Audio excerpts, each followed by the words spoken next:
power that we all have to choose what to buy and maybe more importantly, what not to buy is greater than those in power apparently thought, because the boycotts against companies that go against our political values, our ideology, they've been growing ever since the election. And now the numbers are rolling in that they've actually cost some of these companies quite a bit. And so last month we talked about the beginning of this. Polling was going around that people were choosing where to shop based on politics more than before. And I called this a hashtag go anti-woke, go broke. And it is really looking like that is the case. And so Forbes has updates on a couple of these companies. We're gonna talk about Target and Tesla. So Target has been in the news a lot ever since January because they're one of the companies that once Donald Trump was coming in and he was like, no DEI, you can't do DEI or we'll nuke you from orbit. They were like, okay, no DEI. So they changed their DEI policy and practices around supplier diversity, which they renamed supplier engagement.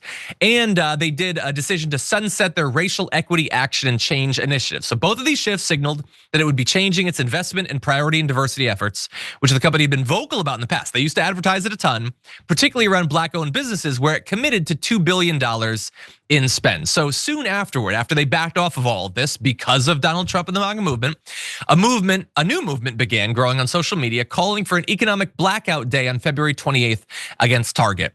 On that day, their website traffic was down 9% compared with the same period last year. From there, LatinoFreeze.com came to light, bringing a similar message to their cultural community. According to data from Placer.ai, for the week the boycott started, foot traffic fell 6.8% year over year at Target stores. Now, bear in mind, there are other potential influences on this, concerns about the economy, inflation, all of that stuff. But the timing, I think, was around these high profile boycotts. So multiple things can be contributing.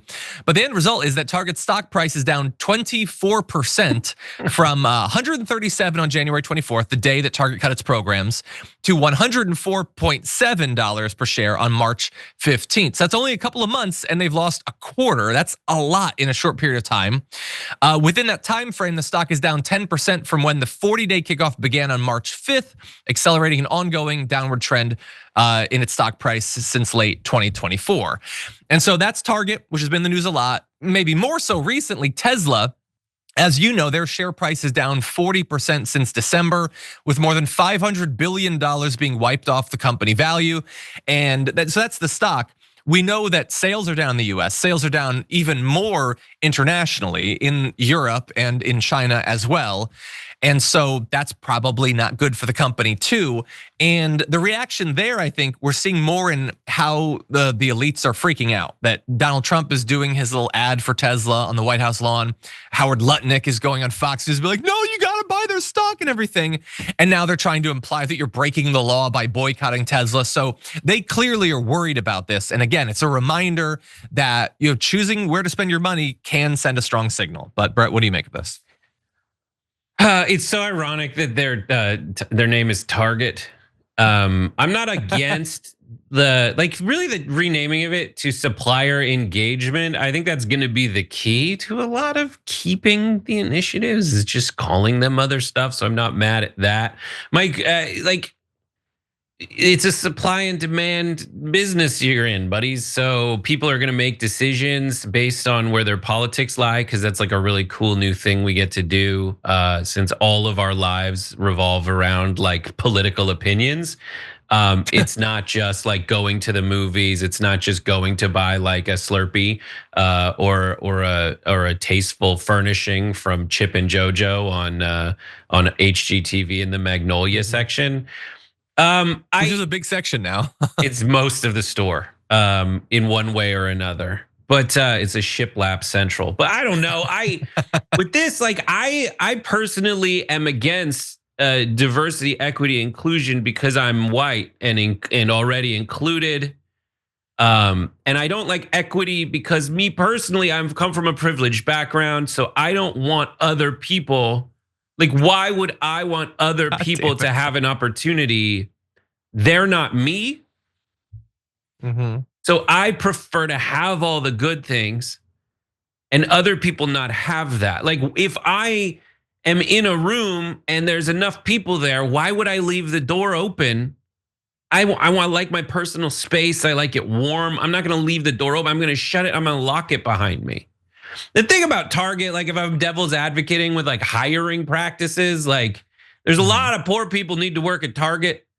The buying of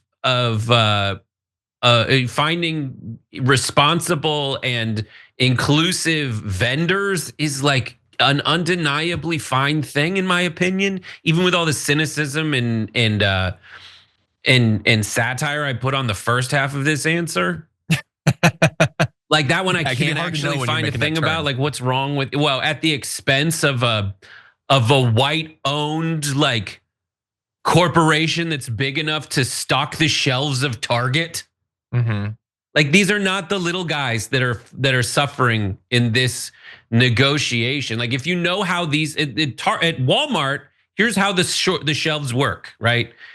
They say, all right, everyone in the world, can you make me a widget for 50 cents? And they're like, yes. It's like, all right, of you guys, who can make it for 20 cents? And then once you're in charge of that, if you prove that, you can go find other people to help me stock this shelf for way less money than you could probably survive on. But in order to survive on that, you need to be a big enough corporation. So already if you're supplying Target with stuff, you're probably not the little guy. So like, I feel like going to a black-owned business that is the big guy versus a white-owned business that's the big guy, like why not just like vary it a little bit?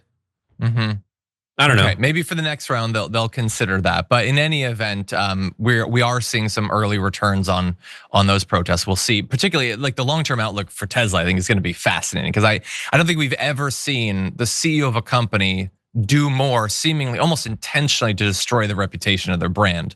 It's going to be interesting to see what the next year looks like for that. If you enjoyed that, make sure that you never miss another video by subscribing. And if you want a little more, consider hitting the join button and becoming an actual member. But you're probably wondering, why the hell would I do that, John? First off, calm down. The stakes in this are very, very low. But also, when you click the join button and you become a member, you get access to bonus content that I make every week with Francesca Fiorentini, and it's a ton of fun. You get access to tons of custom emojis and more besides that. By the way, if you join at tier 3, you even get access to a monthly member hangout with myself and other awesome people, and we always have a great time. By the way, you'll get all that going forward, but you also unlock years of the back catalog. That is literally 100 or more bonus clips, top 10 lists, debates, and more. What are you waiting for? Click the join button below. Your support powers our show, and we couldn't do it without you. Or at the very least, I wouldn't really want to try. Viewers like you keep me here. So thank you in advance for joining.